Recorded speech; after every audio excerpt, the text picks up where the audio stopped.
Amigos, un domingo más comenzamos Testigos Hoy dándoles la bienvenida y por supuesto ofreciéndoles los temas que hemos preparado esta semana para ustedes. Los adelantamos en el siguiente sumario.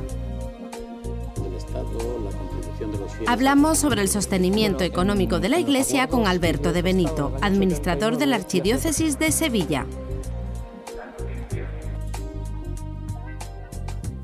José de la Rosa escribe el libro Renovatio, donde comparte su experiencia ante un trasplante de médula haciendo un canto a la vida. En el sexto domingo de Pascua celebramos la Pascua del Enfermo. Es un público reconocimiento al papel que juegan los enfermos en la vida de la Iglesia, que nunca quiere dejar de lado a aquellos que portan sobre sí la cruz de la enfermedad y a quienes les acompañan. Estamos en el plazo de la declaración de la renta y a muchos se les hace complicado eso de la X a favor de la Iglesia. La persona a la que entrevistamos hoy, Alberto Benito, administrador de la Archidiócesis de Sevilla, nos lo explica con todo detalle. Estamos en plazo de la declaración de la renta.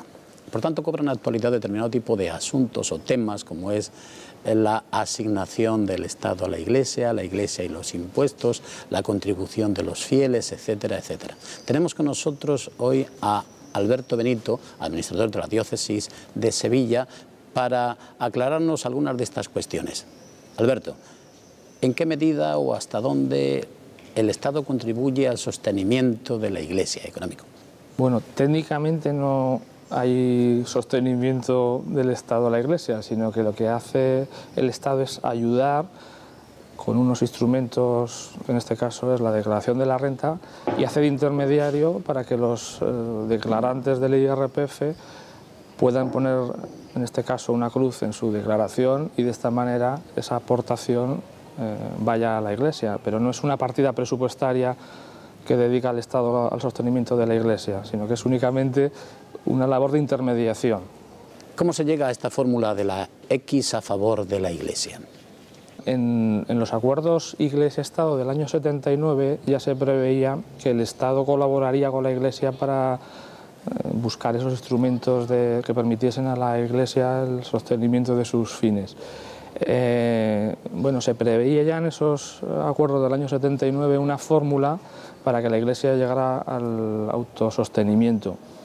Se preveía además un plazo de 3 años que luego se convirtieron en unos cuantos años más y entonces en el año 88 se buscó la fórmula esta de la asignación tributaria, que no fue el instrumento, digamos, perfecto, pero sí ayudó un poco a instaurar un modelo en el que permitiese a la gente comprometerse con la Iglesia a través de la casilla del IRPF. En ese momento el porcentaje que se estableció era del 0,5239%, que consideraba que el 85% de los católicos en ese momento, que se declaraban católicos, los que iban a poner la X en la casilla, se vio que ese modelo era insuficiente y durante varios años, hasta el año 2000, pues el Estado complementaba las cantidades hasta cumplir pues, los acuerdos del año 79 que han llegado a una cantidad fija. Luego ya posteriormente en el año 2008 cambió también el sistema, se aumentó al 0,7 y previamente hubo también otra modificación importante que fue que permitió simultanear la casilla de otros asuntos sociales, además de la Iglesia, permitía simultanear la X en las dos casillas, cosa que no ocurría en el modelo previo del año 82. Se habla del sostenimiento de la Iglesia y no tanto de la labor de la Iglesia en la sociedad. ¿Podemos hablar de ello con algunos datos incluso? Bueno, la Iglesia es una institución que tiene sus propios fines, que son pastorales, evangélicos, su fin primordial es la evangelización, pero es verdad que también tiene otras funciones como son, por ejemplo, el sostenimiento de todo el patrimonio artístico-cultural y toda la labor asistencial que hace pues, a través, son unas 40.000 instituciones al final de Iglesia, instituciones religiosas, ONGs, fundaciones, cuyas misiones, por ejemplo, están en colegios, en hospitales, centros de atención a drogodependientes, orfanatos. Cifras, bueno, pues se calcula que cada euro que que utiliza la Iglesia tiene una repercusión que se multiplica por 3,5 o 4 euros. O sea, digamos que 1 euro en manos de la Iglesia, sobre todo por el funcionamiento que tiene a través de voluntariado y de un montón de personas que no cobran por sus servicios, multiplica el efecto en 4 veces ese valor económico. La Iglesia aconseja también poner la X en otros fines sociales. Estamos, en definitiva, dentro de la misma acción social.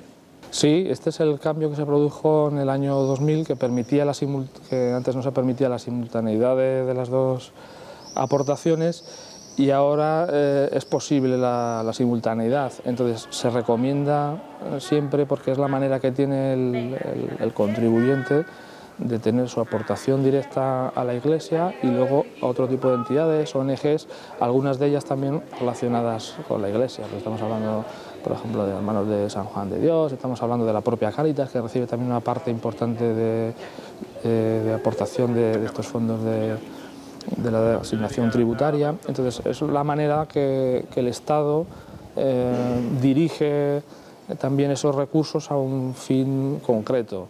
¿Qué supone para la Iglesia andaluza lo que se recauda con la X a su favor? Cuantitativamente, pues más o menos es un 20-25% se calcula del total de la asignación tributaria. Podríamos hablar de 40-45 millones de euros que los andaluces atribuyen en su declaración de la renta a la Iglesia católica. Este dinero luego no llega íntegramente a las diócesis, digamos, porque hay un fondo común interdiocesano que distribuye también esos recursos en diferentes ámbitos, pero bueno, más o menos sería la cantidad que llega al final a la Iglesia andaluza en su conjunto. En la campaña nacional sabemos que unas diócesis contribuyen al sostenimiento de otras a través de una cierta compensación. ¿Cómo se realiza eso? Bueno, el Fondo Común Interdiocesano tiene un sistema de compensación bastante complejo y lo que intenta un poco es compensar diócesis, por ejemplo, que tienen un carácter muy rural, que no tienen una concentración de población y es mucho más difícil el atender, por ejemplo, a parroquias o a todos los fines sociales. Intenta compensar, por ejemplo, también en las diócesis donde el nivel de participación en las actividades de la Iglesia es menor y se necesitan mucho más recursos para estimular y motivar esa participación. Intenta estimular también a las diócesis donde hay más actividades de carácter asistencial o carácter educativo. Entonces, bueno, son 50 variables que es un sistema bastante complejo, pero lo que intenta al final es pues, que haya una foto bastante fiel de cuáles son las necesidades reales de cada diócesis y que, bueno, también en función del nivel de población, del tipo de necesidades, pues los recursos se distribuyan adecuadamente en función de las necesidades reales de cada diócesis. ¿Realmente hemos llegado a una fórmula ideal para el sostenimiento económico de la Iglesia? El sistema ideal será cuando los propios fieles, los propios participantes en la comunidad eclesial sostengan a la Iglesia con sus recursos y haya acuerdos puntuales Iglesia-Estado pues, para sostenimiento de toda la labor asistencial o para el propio mantenimiento del patrimonio artístico-cultural. Digamos que este modelo es un modelo de transición bastante efectivo, pero el modelo ideal final, la foto fija que tendría que haber pues, en algún momento de la historia, que no sabemos todavía si seremos capaces de vivirlo, pues sería en el que los fieles somos solidarios y partícipes de la misión de la Iglesia y participamos de esa misión pues, con nuestra aportación económica directa a la Iglesia. Y ya digo, las aportaciones del Estado tendrían que concretarse en labores concretas de labores asistenciales, labores educativas y todo el mantenimiento del patrimonio artístico-cultural, que es también una partida muy importante, por ejemplo, en los gastos y en las inversiones de las diócesis y que ahora mismo pues, el Estado no se ocupa de ello. A la luz de los resultados de estos últimos años, ¿podemos decir que contamos con un pueblo que es suficientemente consciente del sostenimiento económico de su Iglesia y que depende de él? Pues el porcentaje de la media nacional de participantes, la gente que pone su X en la casilla de la declaración es el 35%. Sí podemos decir que en Andalucía es de las regiones de España más solidarias con la Iglesia. El porcentaje aumenta hasta el 40-45%, una diferencia sustancial con la media nacional. Luego hay fieles que aportan también directamente a las parroquias donde viven, a las parroquias donde desarrollan su vida. Y bueno, ahí es donde el porcentaje disminuye y donde sí hay que hacer un esfuerzo en todas las parroquias y en todas las diócesis para que exista de verdad una coparticipación de los fieles y sean de verdad partícipes de la misión eclesial. Y uno de los elementos también importantes es ser solidario en esa aportación económica. ¿Cómo animarías a los fieles o a los ciudadanos en general para que participen con la X en el sostenimiento económico de la Iglesia? Bueno, esto es una tarea que yo creo que empieza por la convicción personal. Entonces, es creerse la labor que hace la Iglesia y es creerse la labor que desarrolla en todos los ámbitos educativos, sociales, asistenciales. Un dato, por ejemplo, que no hemos comentado, es que la labor social y asistencial de la Iglesia se calcula que supone un ahorro al Estado de entre 7 y 8 mil millones de euros. Pues lo que decía antes, un euro que se dedica, por ejemplo, en un centro de drogodependientes es al final una cuarta parte del valor que tendría en una empresa privada o en otro tipo de instituciones. Bueno, esa labor la Iglesia la desarrolla gracias también a esta aportación y a esta X que todos ponemos en la declaración de la renta. Muchas gracias, Alberto, por tu colaboración y por tus aclaraciones sobre este tema tan delicado del sostenimiento económico de nuestra Iglesia. Muchas gracias a vosotros. Amigos, hoy en nuestro reportaje les hablamos de Renovatio. Renovatio es el libro escrito por el joven José de la Rosa después de un trasplante de médula. Es un relato que nos anima a las donaciones de órganos y puede ayudar a muchas personas que se puedan encontrar en situaciones parecidas. Hallarán en este libro no solo unas páginas que nos ayudan en estos momentos tan complicados de la donación, sino también que nos puede ayudar a concienciarnos en la importancia de la donación de órganos, que es una causa de todos. A ustedes les esperamos la próxima semana, no nos falten en Testigos Hoy, el próximo domingo. Recientemente se presentaba en Sevilla el libro Renovatio, Historia de un trasplante, donde su autor, José de la Rosa, pudo compartir con sus familiares, amigos y personal sanitario su experiencia, invitándonos a todos a ser donantes de órganos desde el convencimiento de que al contar su historia todos podemos sentirnos llamados a formar parte de esta cultura de la solidaridad. Mi familia y yo pues teníamos conciencia de que eso era una cosa importante, pero una vez que lo sientes en tus propias carnes pues ya es algo que te afecta ya a ti directamente y que nos podría afectar a cualquiera. Renovatio, la historia de un trasplante. Es efectivamente el relato de un trasplante de médula escrito por la persona trasplantada, un joven estudiante de periodismo de la Universidad de Sevilla. Unos documentos que tenía mi madre, había escrito a modo de diario y a partir de ahí y de los recuerdos, las experiencias vividas, pues empecé a darle forma escribiendo con el fin de ayudar a los que se pudieran sentir como mi madre en esos momentos, porque ella lo pasó muy mal. Estaba preocupada, nunca nos había pasado nada parecido y claro, esa experiencia nueva pues no tenía dónde apoyarse. Cuando a mi hijo le diagnostican una aplasia medular, lo primero es que no sé lo que es eso. ¿Y qué siento? Pues una angustia total, porque es lo peor que le puede pasar a una madre, saber que su hijo está enfermo, con una enfermedad rara, una enfermedad que no sabe si va a tener cura, si no va a tenerla, y pues eso es lo que siento, lo peor del mundo, lo peor. Con el subtítulo lo que pretendo es mostrar que a partir de ese renacimiento, ¿de dónde viene? ¿Cuál es la causa de ese renacimiento? Y es eso, ese trasplante de médula que resultó, claro, mi propio renacimiento, ¿no? Pues eso, historia de un trasplante es lo que narra como tal el libro, ese proceso desde que ingresé en el hospital hasta que pude salir ya trasplantado y con esa vida renovada. Y a través de este libro también quiero los beneficios, como van donados a la Asociación Lágrimas de Vida, pues para concienciar del tema de los trasplantes porque es muy importante y todos podemos necesitar un poco de vida en algún momento de nuestra vida. Hay muchas circunstancias que rodean un trasplante, desde el donante, en este caso vivo, su hermano Curro, hasta los apoyos de la familia. el equipo facultativo, los amigos, la parroquia.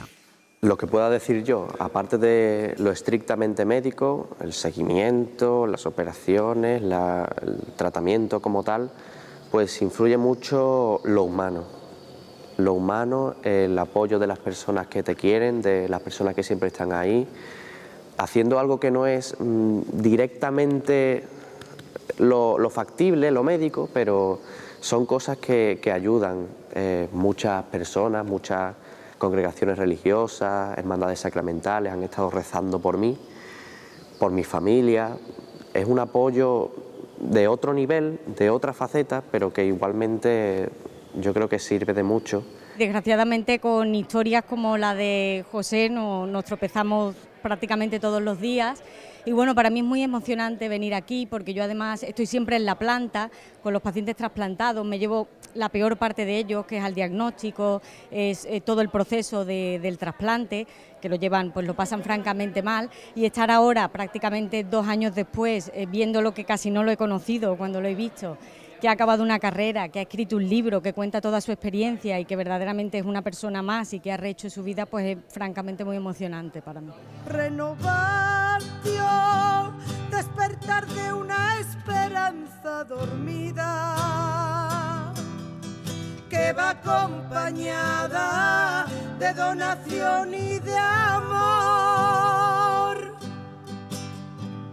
Vuelve a tener sentido. Bueno, el teatro en general a lo largo de mi vida me ha ayudado mucho, no solamente a raíz de esta enfermedad, que también, incluso antes ya me ha ayudado a formarme como persona, a desarrollar mi personalidad y también mis gustos, mis deseos. Y a raíz de la enfermedad lo que supuso fue un apoyo extra durante la enfermedad, durante el proceso en el hospital y también cuando ya salí de él y volví al mundillo, ¿no? A realizar cosas de teatro. Para mí pues era como un divertimento, pero también marcarme un objetivo, una meta concreta. Y esa meta lo que me permitió fue darme esperanza, seguir hacia adelante, porque digo, esta obra hay que representarla, pues para que se represente ahí tiene que haber ensayos, tiene que haber preparación, tiene que haber mucho trabajo, y ese trabajo lo vamos a realizar porque al final todo saldrá adelante y tendremos tiempo para representar un poco de teatro. El donante, Curro, hermano de José, vivió una experiencia singular, con un antes y un después en la relación con el hermano, un tanto especial.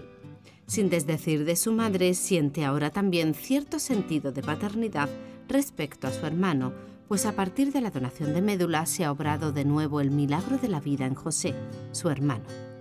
Cuando yo me enteré que era compatible, pues felicidad absoluta. Yo quería, de hecho, yo cuando era mi padre, mi madre o yo, y yo cuando me enteré de que fui yo, la mayor alegría. De hecho, yo quería ser, y tenía yo el presentimiento, digo, voy a ser yo, y al final fui. Cuando resulta que su hermano Curro nos dice la compatibilidad que tiene y aparte tan exacta que era un 100%, pues entonces eso lo vivimos nosotros como bien pone en el libro. Jugamos a la lotería y nos tocó el premio gordo. Se vive pues con un halo de esperanza, ya vemos que esto va a tener salida, ya sabemos que de ahí vamos a salir. Yo sentí que eso es lo que tenía que hacer, a lo mejor para eso estoy yo aquí, ¿no? Para todo por mi hermano, desde chico siempre ha sido así. Mis padres me preguntaban, ¿quién? ¿Tu padre o tu madre? Y yo decía, mi hermano. Así que, amor, cuando se tiene amor por alguien ni te lo piensas. Bella, la madre de José, tiene un lugar capital en toda esta historia. Las alusiones en el libro son muy numerosas, al igual que se hacen reiteradas alusiones a la parroquia y sus miembros, sobre todo religiosas, pendientes de José en todo momento y prestándose a ayudar para que su hermano y su padre estuvieran atendidos. Yo como madre, que he pasado por esta circunstancia de ver sufrir a mi hijo y de, animo a las madres, a los padres, a toda la familia, a toda la gente que sean donantes. Es importante, donar es dar vida.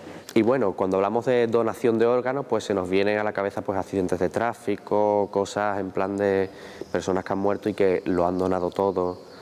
para el bien de otras personas, para que otras personas puedan vivir, ¿no? Pero no tiene por qué ser así. Hay muchos tipos de donaciones y algunas pues simplemente no son demasiado costosas. Por ejemplo, las donaciones de sangre ya son donaciones como tal. Las donaciones de médula, que es lo que me permite a mí estar aquí contando esto, también son regalos que al fin y al cabo no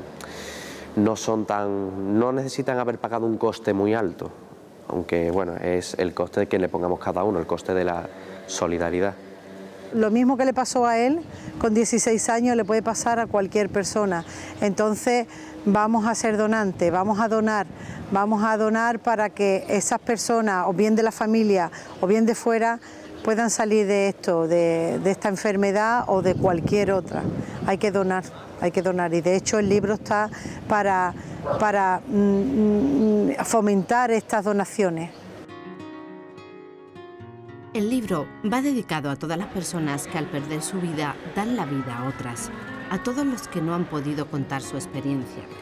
Esta dedicatoria a donantes y trasplantados quiere ser una llamada a todos para que nos sensibilicemos respecto de esta forma de dar vida a partir de una actitud de generosidad. La donación es la mayor muestra de amor que se puede mostrar por una persona. Normalmente los destinatarios de las donaciones no se saben. Yo tengo la satisfacción de que sé quién ha sido mi destinatario y sé que lo he salvado, y es una satisfacción y una alegría muy grande saber que mi hermano sigue vivo gracias a mí. La vida en realidad se nos puede hacer demasiado corta y para ello pues no se tiene por qué estar sufriendo, estar pasándolo mal. Y si se pasan por situaciones difíciles, pues que sepamos ver las cosas buenas, porque la vida tiene muchos detalles, muchas cosas buenas que la mayoría de las veces no nos paramos ni siquiera a comprobar que están ahí. Esa es una de las conclusiones que saco, ¿no? Que la vida es más bonita de lo que nos la pintan y tenemos que saber aprovecharla. Renovatio, palabras de sufrimiento y tortura. Renovatio, una mirada hacia la vida, dejando atrás el dolor. Renovatio, despertar de una esperanza dormida, que va acompañada de donación y de amor.